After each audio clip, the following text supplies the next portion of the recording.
अस्सलाम वालेकुम, मैं हूं अलीना फारूक शेख। वज़ीर आज़म इमरान खान कल रूस के 2 रोज़ा दौरे पर रवाना हो रहे हैं। 23 साल बाद कोई पाकिस्तानी वज़ीर आज़म रूस जा रहा है। बाहमी दिलचस्पी के उमूर और मुख्तलिफ मामलात के ऊपर बातचीत होगी। बड़ा अहम करार दिया जा रहा है इस दौरे को, लेकिन ये दौरा उस वक्त किया जा रहा है जब खित्ते में रूस और यूक्रेन के तनाज़े को लेकर काफ़ी कशीदगी पाई जाती है। ख़ासकर अमरीका और यूरोपीय ममालिक काफ़ी इसके ऊपर प्रेशर भी क्रिएट किए हुए हैं रूस की पोजीशन पर। तो सवाल ये उठ रहा है कि क्या इस वक्त पाकिस्तान का ये दौरा करना मुनासिब था। गो के पाकिस्तान की पोजीशन ये है कि वो किसी ब्लॉक का हिस्सा नहीं बन रहा, लेकिन चीन से गहरी दोस्ती, रूस के साथ बढ़ती हुई कुर्बतें और अमेरिका से सर्द मोहरी, ये ऑप्टिक्स, इनसे दुनिया को क्या पैगाम जाएगा, दुनिया क्या मतलब लेगी और क्या कोई फ़र्क पड़ सकता है पाकिस्तान की स्ट्रेटेजिकल पोजीशन में? अपने एनालिस्ट से ये जानेंगे। सवाल हमारा कुछ यूँ कि क्या मौजूदा सूरत हाल में वज़ीर आज़म को रूस का दौरा करना चाहिए था, हाँ या नहीं के ऑप्शन है हमारे एनालिस्ट के पास। पैनल पर आज हमें ज्वाइन कर रहे हैं हफीजुल्लाह नियाजी साहब, हसन निसार साहब, इरशाद भट्टी साहब और रीमा उमर साहिबा भी हमारे साथ हैं। भट्टी साहब, आपसे गुफ्तगू का आगाज़ करूँगी और यही पूछना चाहूँगी, क्या वज़ीर आज़म को इस वक्त दौरा नहीं करना चाहिए था? क्या वक्त नामुनासिब है? मैडम शेख, माजरत के साथ ये सवाल नामुनासिब है। क्या पिद्दी का शोरबा, अच्छा, क्या हमारी औकात, क्या हमारी हैसियत, क्या हम लोग हैं यार, किन चक्रों में हम पड़ गए हैं। यानी अमेरिका के साथ सर्द महरी, रूस के साथ कुर्बतें, चीन के साथ गहरी दोस्ती, यूक्रेन रूस टेंशन, क्या ख्याली जन्नत है और हवाई बातें हैं। दौरा कर लेंगे तो क्या होगा, नहीं करेंगे तो क्या होगा। हम किस खाते में हैं मैडम शेख? कभी आप बाहर देखा है? हमारी औकात और हमारी हैसियत बाहर देखा है? ये बातें करना आसान है, भाषण देना आसान है, इंटरव्यूज़ देना आसान है, हेडलाइनें लगना आसान है। हकीकी ग्राउंड रियलिटीज़ क्या हैं? आपको याद है मैडम शेख, वज़ीर आज़म अमेरिका और ईरान की सुलह करवाने निकले थे, करवा ली सुलह। वज़ीर आज़म ईरान सऊदी अरब की दोस्ती के करवाने निकले थे, हो गई दोस्ती। वज़ीर आज़म उर्दवान महातीर मोहम्मद के साथ मिलकर इस्लामी ब्लॉक बनाने निकले थे, बन गया इस्लामी ब्लॉक। वज़ीर आज़म कोलालमपुर कॉन्फ्रेंस के रूए रवां थे, वहाँ चले गए थे, जब कॉन्फ्रेंस हुई तो चले गए थे। वज़ीर आज़म इस्लामोफोबिया के हवाले से बैन अल-अक़वामी टीवी चैनल बनाना चाहते थे, बना लिया। वज़ीर आज़म कश्मीर के सफ़ीर थे, कब आखिरी बार उनके मुँह से अब आपने कश्मीर से निकला है? वज़ीर आज़म ने कहा था मोदी जीतेगा, कश्मीर हल हो सकता, हल हो गया। वज़ीर आज़म अफ़गानिस्तान का मुकदमा लेकर नगर नगर फिरे, क्या बन गया अफ़गानिस्तान का? वज़ीर आज़म चीन मॉडल से मुतासर हैं, पता नहीं मलेशिया मॉडल से मुतासर हैं, अमेरिका, बरतानिया, यूरोप से मुतासर हैं। आप 2-3 जुमले मैडम शेख सिर्फ। पहली बात यह है कि एंड रिज़ल्ट क्या निकला इस 4 सालों में? एंड रिज़ल्ट ये निकला कि बाइडन ने फ़ोन नहीं किया, मोदी ने हमारा फ़ोन नहीं सुना, न्यूजीलैंड की वज़ीर आज़म ने हमारी बात नहीं मानी और हमारी वजारत ख़ारजा वज़ीर आज़म की नज़र में टॉप 10 में नहीं है। और जो वज़ीर आज़म ने कहा था कि पासपोर्ट की इज्जत होगी, चौथा वर्स्ट पासपोर्ट, और वज़ीर आज़म ने कहा था बाहर से नौकरियां लेने आएंगे, कौन नौकरियां लेने आया है? तो बात यह है कि आप IMF के आगे लेटे हुए हो, कशकोल आपके हाथ में हो, कर्जे मांगे तांगे कर्जों और मांगे तांगे तो आपको लगता है कि इस चीज की कोई अहमियत नहीं है? हसन निसार साहब के पास जाना चाहूंगी मैं इसी चीज के ऊपर। क्या हसन साहब, क्या आपको लग रहा है, क्योंकि तासुर तो ऐसा मिलता है, ठीक है हसन निसार साहब, क्या भट्टी साहब से मुत्तफिक है? क्योंकि तासुर तो ऐसे ही मिल रहा है कि शायद खित्ते में कोई नई सफ़बंदी हो रही है, पाकिस्तान, रूस, रशिया, एटलीस्ट चाइना, रूस और फिर चाइना और अमेरिका की कशीदगी। तो इस सारी जो जंग है उसमें क्या पाकिस्तान की कोई हैसियत नहीं, या फिर क्या जो छोटे ममालिक हैं, जो तरक्की पजीर ममालिक हैं, उनको साइड्स लेनी पड़ सकती हैं? देखिए, पहली बात तो ये है कि इस तरह के मामलात में इधर डालो उधर निकालो नहीं होता। It takes ages to shape up things. ये तो इनिशिएटिव्स हैं। अच्छा, आप मुझसे तबसरा पूछ रहे हो और क्या करना चाहिए, और ओ भाई, इस फैसले के पीछे आपका पूरा फॉरेन ऑफिस होगा, आपका तजर्बाकार वजीर खारजा होगा। तो मैं कौन हूँ तबसरा करने और मशवरे देने वाले? मुन्ने भाई को लगा रहने दो, वैसे भी we have nothing to lose, लगे रहो, हाथ पाँव मारते रहो, शायद कहीं कोई तुक्का शुक्का लग जाए, और क्या है। वो जो कहते हैं ना, पहले अपने पैकरे खाकी में जान पैदा करो। आपकी अपनी टांगें मौजूद नहीं हैं, पोलियो ज़्यादा धाड़ा है आपका, बाकी ठीक है।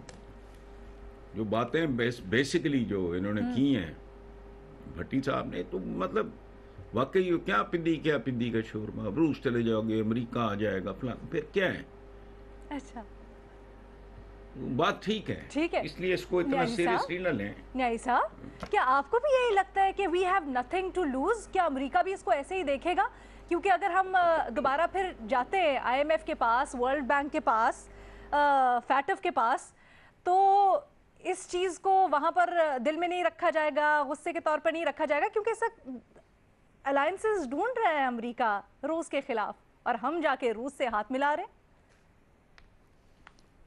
अलीना, पहली बात तो ये है कि ये जो विज़िट हो रहा है ये कब प्लान हुआ था?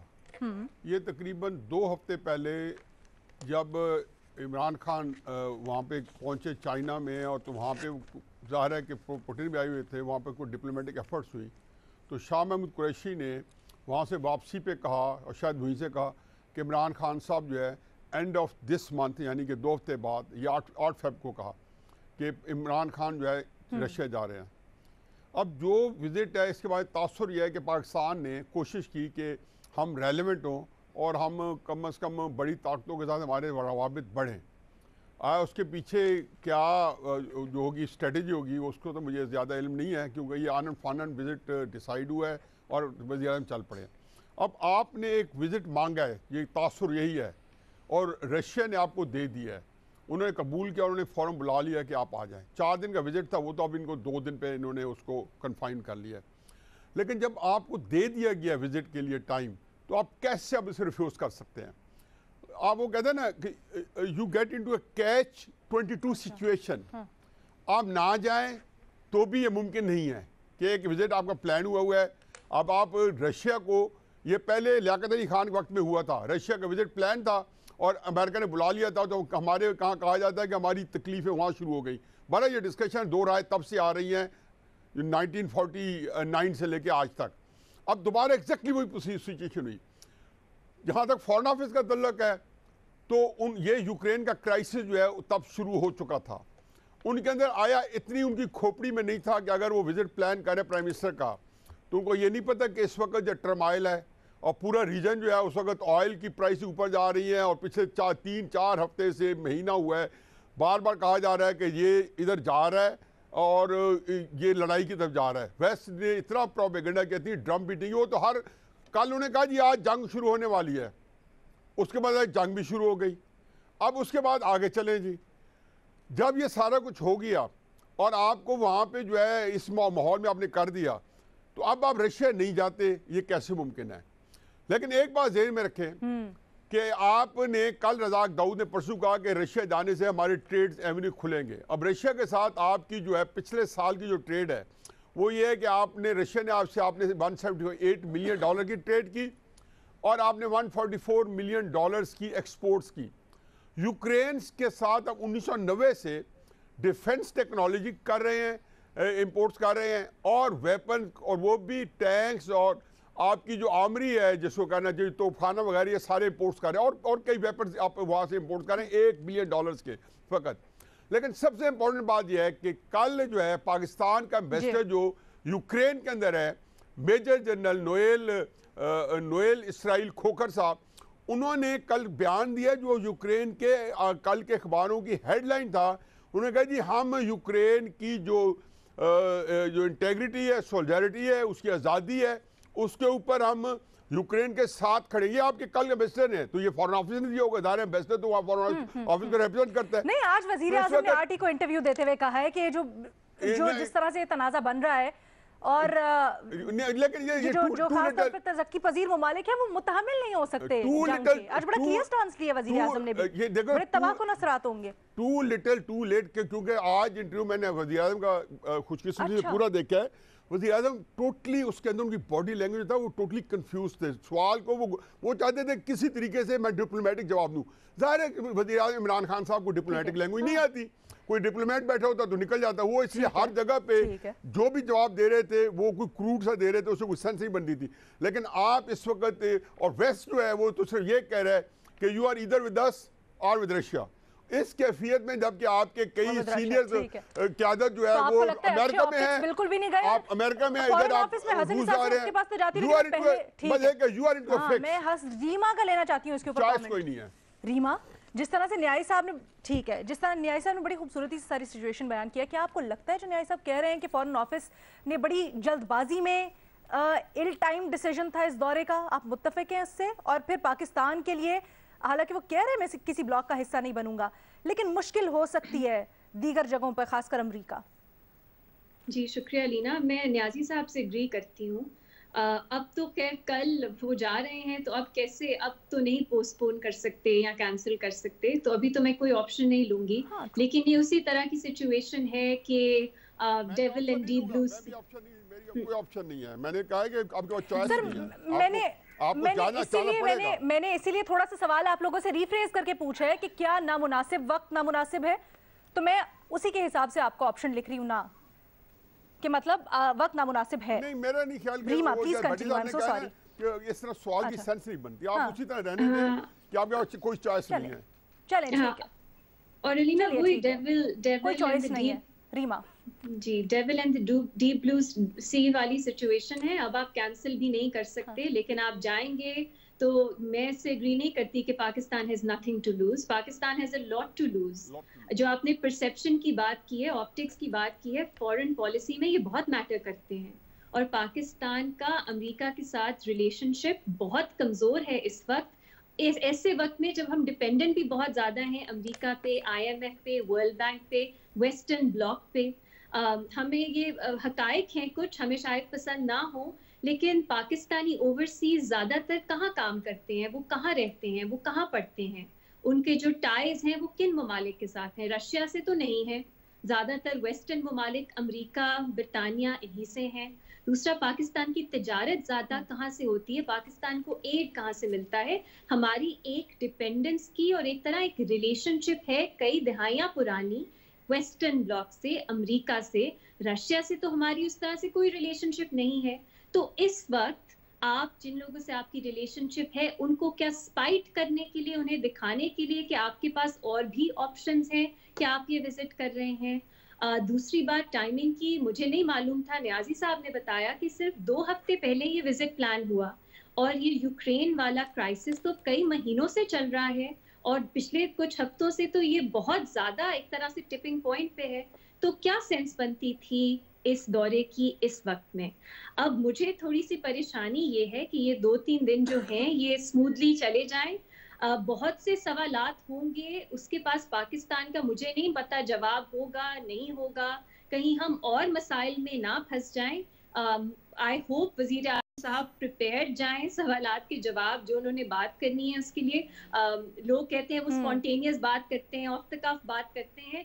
शायद ये वो सिचुएशन नहीं है कि आप अपनी एक्सटेम्पोर स्पीच दिखाने के लिए अपॉर्चुनिटी इस्तेमाल करें। लेकिन अब वही है, अब तो ये दौरा हो रहा है, we can only hope for the best. लेकिन इसके जो फॉल आउट हो सकता है शायद आगे कई साल तक हम उसे संभालते रहें। तो आई डोंट एग्री कि we have nothing to lose, we have a lot to lose. मैं इसी बात के जवाब के लिए हसन निसार साहब के पास जाना चाहती हूँ।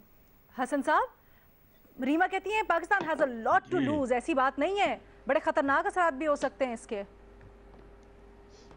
मसलन क्या हो सकते हैं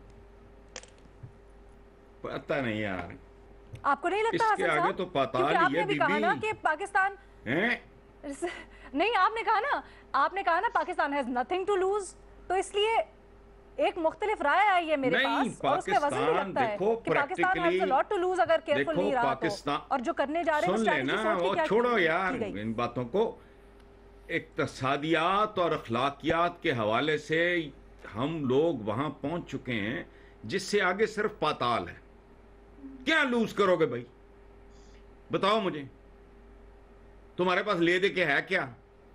तुम्हारा कर्जा उठा के वो भाग जाएगा। सर अभी रीमा ने बड़ी अच्छी एग्जांपल्स दी, तुम्हारा आइटम बम ले जाएगा कोई? सर हम अमेरिका के साथ डील करते हैं, मुख्तलिफ इंस्टीट्यूशंस हैं जैसे IMF, FATF जो कि अमेरिका बैक्ड हैं, वर्ल्ड बैंक है, उससे हम कर्जा लेते हैं, उसके ऊपर फर्क आ सकता है? माजी में हमने देखा मैडम शेख ये आइडिया नहीं, उनका अपना एक मैक्रो प्लान है। हाँ, उनका एक मैक्रो प्लान है, सब कुछ उसके मुताबिक हो रहा है। ये रोड मैप है खास तरह का। हाँ जी, क्या ले जाएगा कोई आपसे? ये रोड मैप है खास तरह का न्यायी साहब, पहले क्या ले जाएगा कोई न्याजी साहब? देखिए जी, हसन साहब जो बात कर रहे हैं अच्छा, किसी और एंगल से बात कर रहे हैं, और उसमें भी उनकी भी जो अप्रोच है वो बड़ी कॉम्प्रिहेंसिव है। मैं तो सिर्फ ये कह रहा हूँ कि रीमा ने जो बात की है, एक छोटा सा पॉइंट है कि ये मैंने उसमें एक फ़िक्र में जिक्र किया है और उसके ऊपर इतना एनालिसिस हो चुका आज तक। जो लियाकत अली खान ने 1949 के एंड में या जनवरी के शुरू में रूस का प्लान दौरा मुलतवी करके अप्रैल या मई 1950 में अमेरिका चले अमेरिका, हाँ, और यकीन जानो कि उसके बाद आज तक देखें आप जो लोग इंटरनेशनल रिलेशंस गए वो देखते हैं कि उसके बाद में कितना नुकसान हुआ या नहीं हुआ, और जमा तफरीक आज करते रहते हैं। फिर एक लंबी कहानी है। अब ये जो सूरत है कि आप जब जा रहे हो ना, क्राइसिस है कि रीमा ने बड़ी एक पर्टिकुलर बात की है कि choice between devil and deep sea.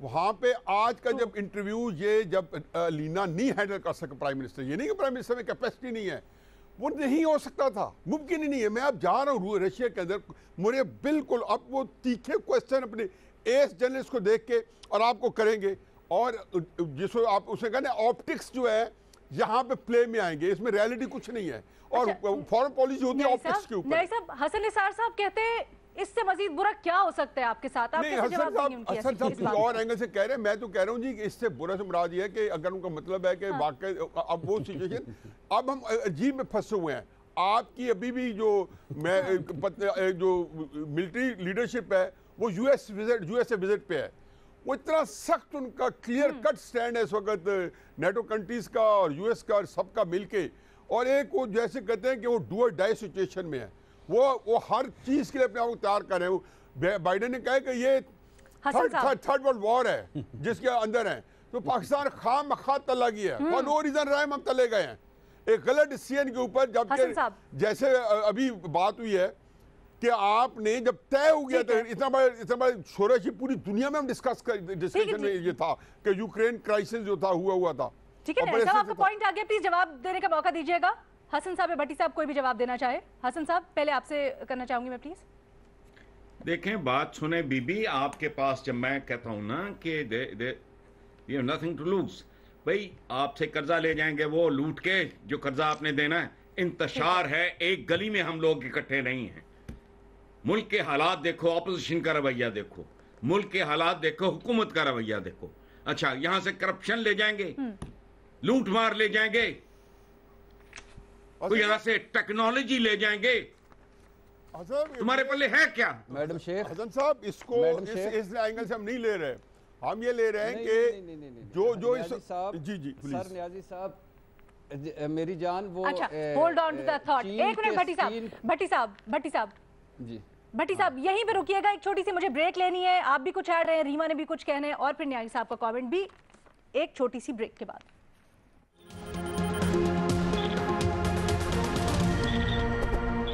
वज़ीर-ए-आज़म इमरान खान के दौरा रूस से मुतालिक हम गुफ्तगू करें। भट्टी साहब, ब्रेक से पहले आप कुछ पॉइंट इस्टेब्लिश करना चाह रहे थे, और जैसे न्यायी साहब कह रहे हैं कि इसके रिप्रिकॉशंस हो सकते हैं, बहुत ज़्यादा मज़मरात हो सकते हैं इसके, अगर सही तरह से हैंडल ना किया गया।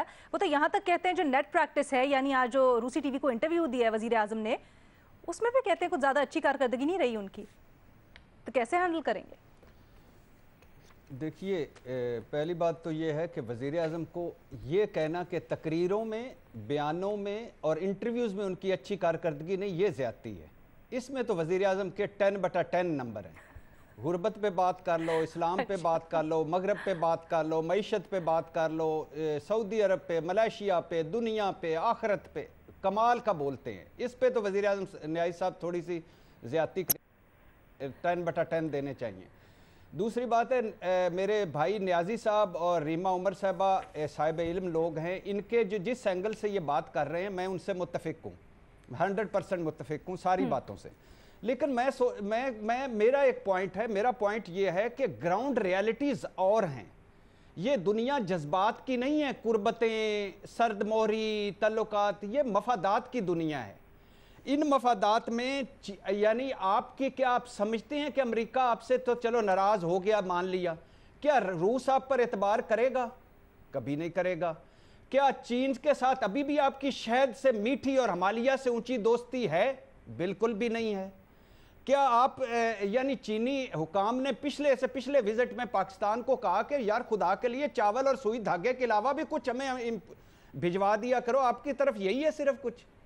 यानी कि आप है, आपकी हैसियत क्या है? आपको पाकिस्तान, दुनिया में कौन सा मुल्क सीरियस लेता है? अच्छा, दुनिया में कौन सा मुल्क है जो आपका दोस्त है? एक वक्त आया था अक़वाम मुत्तहिदा में 16 मेंबर नहीं मिले थे आपको साथ खड़े होने के लिए। यानी आपका कोई एक मुझे बताएं कि कोई एक ये मुल्क हमारे साथ करा। सऊदी अरब ने जिन शराइत पर कर्जा आपको दिया है, इन शराइत पे दोस्त देते हैं कर्जा? ईरान आप वज़ीर आज़म तो रीमा, लेकिन वज़ीर आज़म तो कहते हैं कि हमारे तमाम ममालिक के अच्छे ताल्लुकात हैं, हम तिजारती बुनियाद पर, वज़ीर आज़म तिजारती बुनियाद पर मुख्तलिफ ममालिक से ताल्लुकात।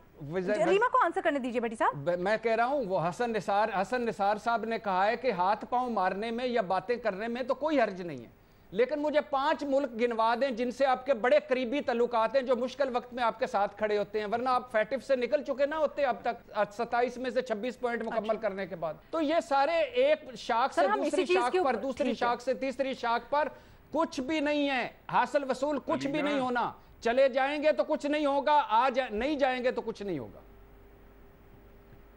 सर। लेकिन हम बड़ी दफा इसके ऊपर भी रीमा बात कर चुके हैं ना कि किस तरह से वर्ल्ड वर्क्स इस ताकतवरों की दुनिया में। हम क्या कोई साइड हमें चूज करनी पड़ेगी? जाएं तो किधर जाएं? रीमा पहले रिस्पॉन्ड कर ले, हसन साहब आपके पास आती हूँ। रीमा ये जो है ना, कुछ लोगों की आदत कि बस अपने आप को ये दिखाना हम कुछ भी नहीं है, हम कीड़े हैं, हम मकोड़े हैं, हमारे पास कुछ नहीं है, हमारे साथ कोई नहीं है। पाकिस्तान दुनिया में एक बहुत बड़ा मुल्क है, साइज के एतबार से भी, आबादी के एतबार से भी, यंग लोगों की पॉपुलेशन के एतबार से भी, जियो स्ट्रेटेजिकली इसकी बहुत एक इम्पोर्टेंस है।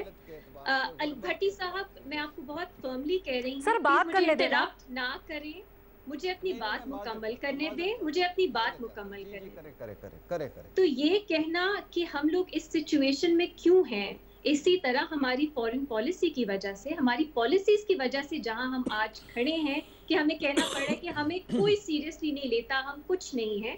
ऐसा कोई, खुदा ने तो हमें ऐसा नहीं बनाया ना, तो बेहतरी की तरफ जाना चाहिए, सोच हमेशा बेहतरी की तरफ ही होनी चाहिए।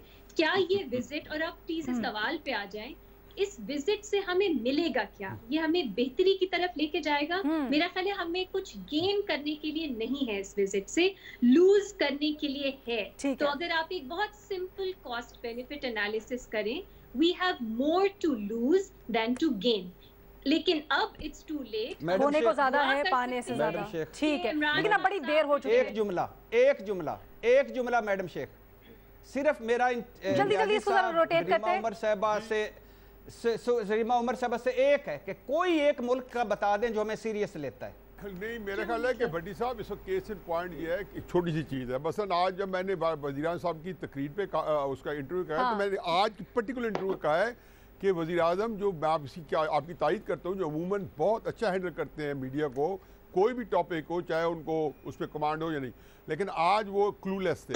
देखें, 2-3 चीज़ें। पहली बात ये देखें कि ये विजिट जो है, लीना, मैं दोबारा दोहराता हूँ कि ये विकेट रशिया ने नहीं भेजा, ये विजिट हमने मांगा है। मैंने तो वज़ीर आज़म को तो मैं खुद यकीन जानो कि मुर्द इल्ज़ाम नहीं ठहराता, क्योंकि वज़ीर आज़म की इमेज बिल्डिंग के लिए ये विजिट प्लान किया गया था कि वज़ीर आज़म की कोई इंटरेक्शन इमेज बिल्डिंग हो, कि इसमें कोई ये नहीं होना था कि कोई चीज़ हमारे से छीन लेनी थी या कुछ हमें उन्होंने दे देना था। अब आपने ऐसा विजिट प्लान किया जिसके हालात हम कई दफ़े सारे हमारे दोस्त डिस्कस कर चुके हैं कि जो टर्माइल वहाँ मौजूद है वो उसके अंदर जाना। फिर एक बड़ी इंपॉर्टेंट बात है कि यूक्रेन के ऊपर इंडिया जो है वो खुल के रूस के साथ खड़ा है। पुतिन ने चंद दिन पहले फ़ोन किया मोदी को शुक्रिया अदा करने का कि यूनाइटेड जो सिक्योरिटी काउंसिल की जो सीट हमने दी थी, हमने जो दिलाई थी इंडिया को, उसने रशिया के हिस्से में उसका वजन डाल दिया सिक्योरिटी काउंसिल के अंदर, और फिर मोदी ने पुतिन ने मोदी का शुक्रिया अदा किया। मेरा ख्याल है कि पाकिस्तान ने लाइफ में बड़ी बड़ी एम्बेरसमेंट उठाई हैं। एक जॉल हक जो था वो जब शहनशाह ईरान 2 हफ्ते बाद उनका तख्त गिरने वाला था तो ये पहुंच गए। और उस आप जो ईरानियन के साथ मेरा इंटरेक्शन है, ईरानियन हमारे साथ 10 साल मुल्क जो हमें सीरियस लेता हो। नहीं वो तो जनरली आप सही कह रहे हैं, लेकिन हम बहुत ही। और फिर आखिरी बात सुनने बड़े इंपॉर्टेंट है, अब जब हम रूस से आएंगे तो IMF और FATF पे हम फर्दर पोजीशन ऑफ वीकनेस के साथ बात करेंगे। हमने IMF और FATF जो हमारे गले के अंदर फंसा हुआ है, बुनियादी सवाल यही है, क्या हम बहुत अमेरिका के सामने वीक हो जाएंगे? यही चीज crux of the matter Hasan Nisar साहब यही है, क्रक्स ऑफ द मैटर यही है। ठीक है, दुनिया में सीरियस लेता है नहीं लेता वो तो हम बड़ा डाइग्रेस कर जाते हैं सर। अभी जिस तरह की सूरत हाल बनी हुई है, स्ट्रेटेजिकली आप देखें, फॉरेन पॉलिसी को देखें, तो क्या एक गलत मूव हुआ है? अलीना पहले 1-2 बातें प्लीज समझ लो कि ये आज की, पहले तो हम आज की दुनिया को बहुत कि जी मफादात की दुनिया है। दुनिया रोज़े अव्वल से मफादात की दुनिया है, वरना हाबील काबील से किस्सा शुरू ना होता। इस्लाम में बनु उमैया बनु अब्बास एक दूसरे की लाशें, अच्छा प्लीज, तो मुगलों के सारी एम्पायर यार, पूरी दुनिया की तारीख सामने है, ये बेरहम होती है, इसमें कोई किसी का दोस्त यार रिश्तेदार नहीं होता, पहली बात। दूसरी बात ये है कि ये जो रीमा कह रही थी वो फैक्ट है। अच्छा, हमारी बड़ी लोकेशन भी बड़ी ज़बरदस्त है, हम हैं अभी 26 करोड़। 26 करोड़ क्या बढ़ावे भाई, इतनी सी आबादी यहूदियों की है। और ये क्वांटिटी का नहीं ज़माना, ये मसल का भी ज़माना नहीं है कि यूथ बड़ी है। यूथ क्या है? चोर चकार बेरोजगार। यूथ बड़ी क्या करनी यूथ? या यूथ रेप करती फिर रही है या होती फिर रही है। और ना कैरेक्टर है, ना इकोनॉमी है, ना मोरालिटी है, ना कोई सिस्टम है। पीनट्स जितनी तनख्वाहें दे के आप एक्सपेक्ट करते हो एक बंदे से को वो दयानतदारी से लोगों की खिदमत करेगा? पता नहीं 1800 फलां फलां के कानून है आपके। क्या आपकी लोकेशन ना आबादी है? क्या आबादी है ये? आबादी थोड़ी हो, ढंग की हो, कोई आपके मयार नहीं है जिंदगी में। लोकेशन फलाना टमकाना, कर्जों के मारे हुए, आपस में लड़ते हुए मुल्क कहां पहुंचा हुआ है ये देखो। सर लेकिन ये तो सच बात है ना, दुनिया में आप से मिल रहा है आपका मुल्क कहां कहां। सर ये सर एक मिनट सर, ये तो हकीकत है कि पूरी दुनिया में लॉबिंग होती है। आपका मुल्क किसके साथ खड़ा है, कौन उसके हामी है, कौन उसके मुखालिफ है, ये बड़ा मैटर करता है। रीमा कुछ कहना चाहती हैं जल्दी से? तुर्की के अलावा कोई एक मुल्क जो सीरियस लेता हो, वो तो जवाब अभी वही है। रीमा जल्दी से कर दे, फिर I have to take a break. क्या है, औकात क्या जी आपका सवाल अपनी जगह, अगर मेरा कोई पैनलिस्ट आंसर करना चाहे। रीमा अपनी नजर में ये खुद मलामती नहीं है, खुद इख्तिसाबी है। अपनी नजर में अपनी हैसियत, अपनी औकात जो है उसको हम बेहतर करेंगे तो फिर और लोग भी बेहतरी की तरफ ही हमें लेके जाएंगे। ऐसा मतलब ये कोई हम लोग कंडेम्ड नहीं है कि हम हमेशा ऐसे रहेंगे। बहुत मसाइल हैं इस मुल्क में, पता नहीं क्यों मुझे ऐसा समझा जाता है कि मैं क्या नहीं जानती हूँ इस मुल्क में इलिटरेसी की, गुर्बत की, डेट की और लॉ एंड ऑर्डर की क्या मसाइल हैं। लेकिन बेहतरी की तरफ जाना है ना, हम या ये एक्सेप्ट कर लें रेजिग्नेशन कि हम ऐसे ही हैं और हमेशा ऐसे ही रहेंगे। अब ये तो बहुत ब्रॉड डिबेट हो जाएगी कि क्या करना है क्या नहीं करना। लेकिन पाकिस्तान को खुद तो सीरियसली ले। खुद अगर हम समझेंगे ये मुल्क सर्कस है तो दुनिया भी हमें सर्कस ही समझेगी। एंड स्टार्ट करें अपने सिस्टम से। इसलिए जमहूरियत की बात करते हैं ताकि कोई सिस्टम तो आए इन प्लेस। जो हाइब्रिड निजाम है, चलाता मुल्क कोई और है, रिस्पांसिबिलिटी किसी और पे आती है, यही मजाक। चलिए इसी के ऊपर बात करते हैं, इसी को भी एग्जैक्टली इसी के ऊपर बात करते हैं। मुल्क में जो सियासी सूरत हाल चल रही है वो भी इसी से रिलेटेड है। 900 साल से ऐसे ठीक है जी, इसी के ऊपर बात करते हैं। 900 साल से कोई ऐसे नहीं है, हम 900 साल से इतना सिनिसिज्म भी। ठीक है जी, इसके ऊपर बात कर लेते हैं। एक छोटी सी मुझे ब्रेक लेनी है जी। ये ठीक है, मुझे एक मिनट जी, मुझे छोटी सी ब्रेक लेने की इजाजत दीजिए प्लीज एनालिस्ट। एक छोटी सी ब्रेक लेनी है, इसी को मजीद आगे बढ़ाएंगे मुल्क की सियासी सूरत हाल के तनाजुर में। जरा एक छोटी सी ब्रेक के बाद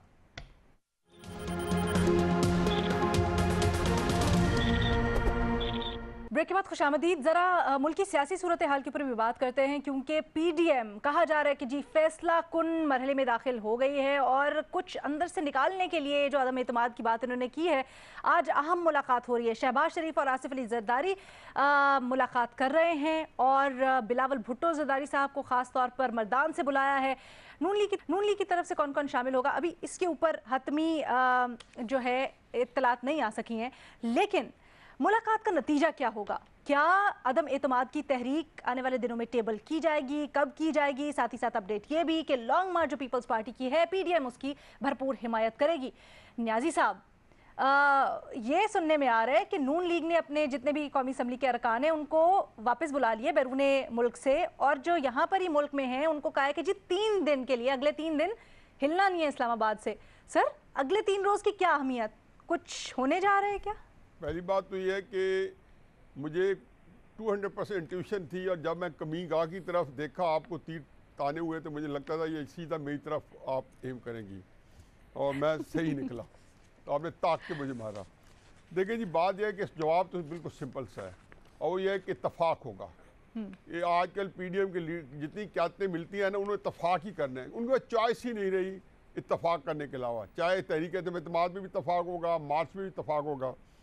बाकी ये कि अब क्यों उन्होंने ये इस तरह की मुलाकातें शुरू करके उनको ऐसा हाईफाई कर रहे हैं, आया उनके पल्ले कुछ चीज़ें नहीं रही, कमज़ोर हुई हैं, कोई स्ट्रेटजी चेंज हुई है?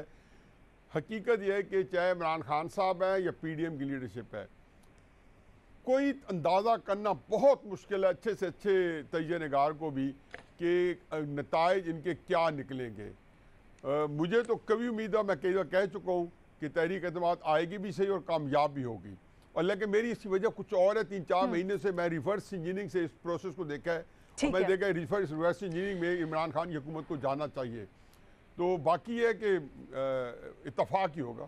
सर, इत्तेफाक तो वैसे पहले भी हुआ है ना, इत्तेफाक तो पहले भी हुआ है। अब इत्तेफाक के बाद आगे क्या निकलेगा? अब जब शहबाज और जरदारी मिलकर दोबारा बैठ रहे हैं, या फिर कुछ और स्ट्रैटेजी पे गौर करेंगे? आपका अंदाजा क्या कहता है? नहीं, वो उसमें थोड़ा बहुत अपडेट करेंगे, मुलाकातें करके अपडेट करेंगे जी कि जो खुफिया मुलाकातें शहबाज शरीफ साहब की हुई हैं उनकी भी हुई हैं। भट्टी साहब तो फोन पे कर लेते अपडेट, वो मर्दान से बिलावल साहब को बुला लिया, खुद आ गए लाहौर तक।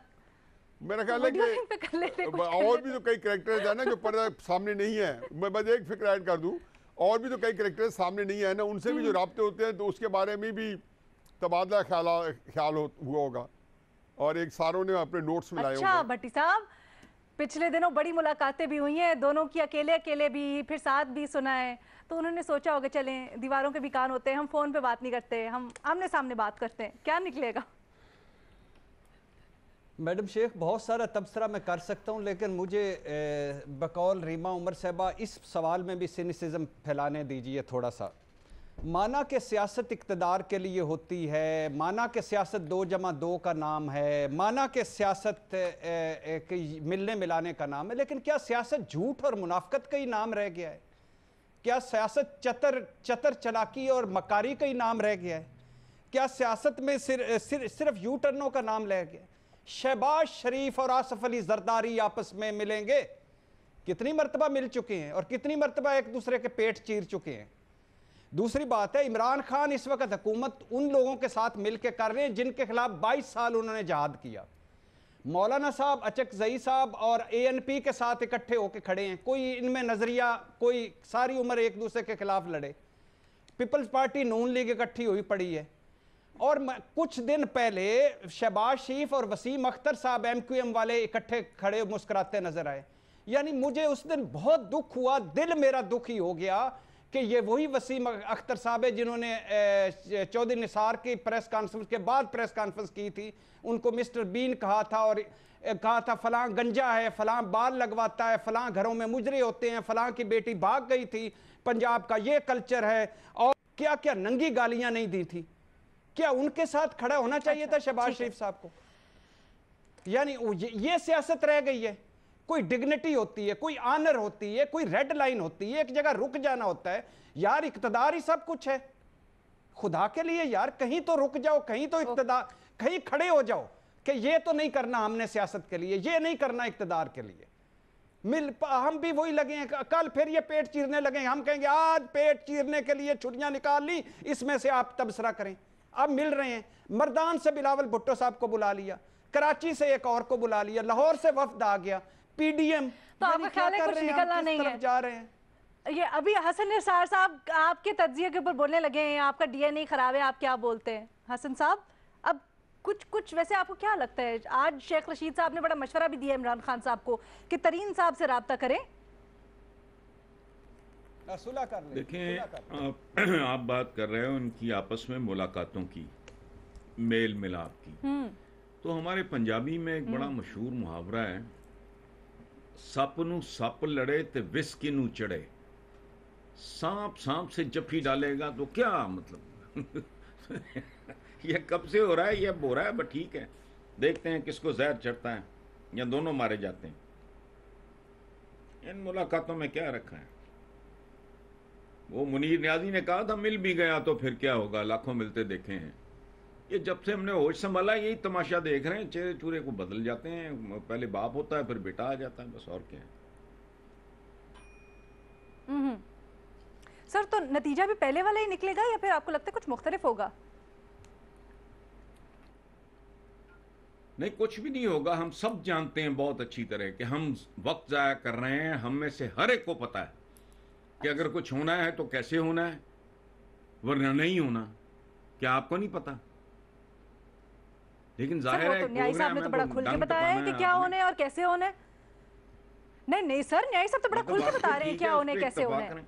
वो तो पूरी सिचुएशन का आज से पहले प्रोग्राम में भी तज्जिया कर चुके हैं सर। लड़ा दे ममूले को शहबाज से। ममूले ने मरवाओ मुझे डाले मुबारकियां दी मारी शायरी हुंदी है, ममूला मरवाना है। हसन साहब को इस मिसरे पे पिछले 50 साल से या 45 साल से इतराज है, भाई ममूला शहबाज से कैसे लड़ेगा, मरेगा ही।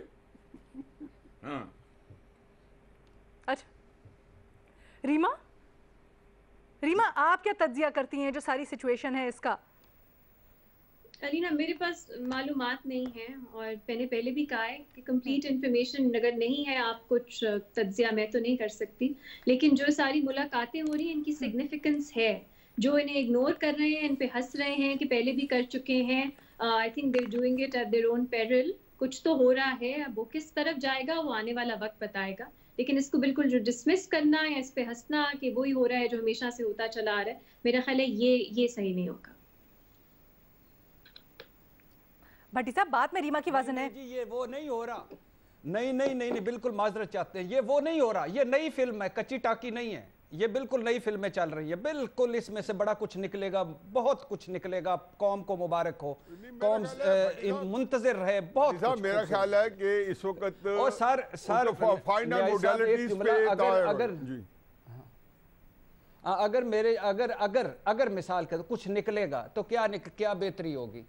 अभी तो वो इस पे इमरान खान जो कह रहे हैं अपोजिशन ना घबराए, मेरे वजीर ना घबराएं, अब वो खुद घबराए से लग रहे हैं।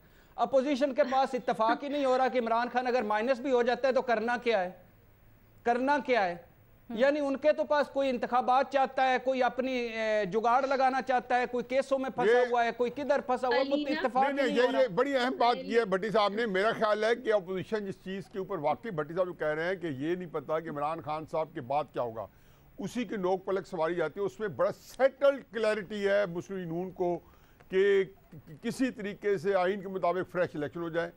बाकी कोई पार्टी फ्रेश इलेक्शन में जाने के लिए तैयार नहीं है। ये तो बात मैं आपको बता रहा हूं। शायद खाकान ने कहा भी है। उसी के ऊपर असल में जो है एक स्टैंड ऑफ है या स्टेलमेट है कह ले, उसके ऊपर है कि आया इमरान खान के बाद का जो एरा है, जो टाइम आएगा, वो क्या होगा। फ्रेश इलेक्शन होंगे, असेंबली डिसॉल्व होगी, काफ लीग भी इत्तेहादी, मैंने लास्ट टाइम कहा था, मेरी अपनी बात भी है, वो किसी ऐसे वेंचर का हिस्सा नहीं बनते।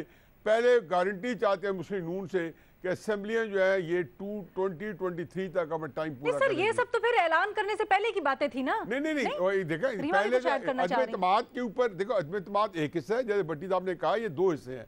अदम-ए-तमाद एक हिस्सा है, तो दूसरा हिस्सा ये है कि जिसमें उनका वो बिल्कुल ये बात इस हद तक सही है कि उसके ऊपर जो है अभी तक तय नहीं हुआ। वो कहते क्लैरिटी, मैं कहता हूँ तय नहीं हुआ, क्लैरिटी है।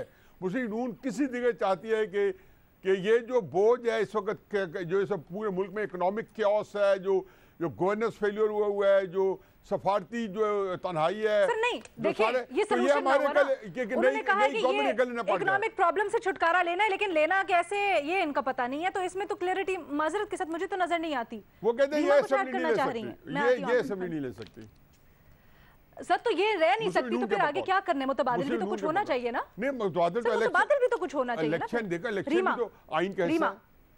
नहीं रीना, आप न्याजी साहब को बात मुकम्मल करने थे, मैंने कुछ और नहीं ऐड करना। Thank you. इलेक्शन की भी तो अपनी फिर रिक्वायरमेंट्स होती हैं सर। क्या इस वक्त मुल्क इलेक्शन का मुतामिल हो सकता है? बड़ी आपकी नवंबर में भी अहम गहमा गहमी चलनी है, सब कुछ करना है, ऐसे थोड़ी होता है।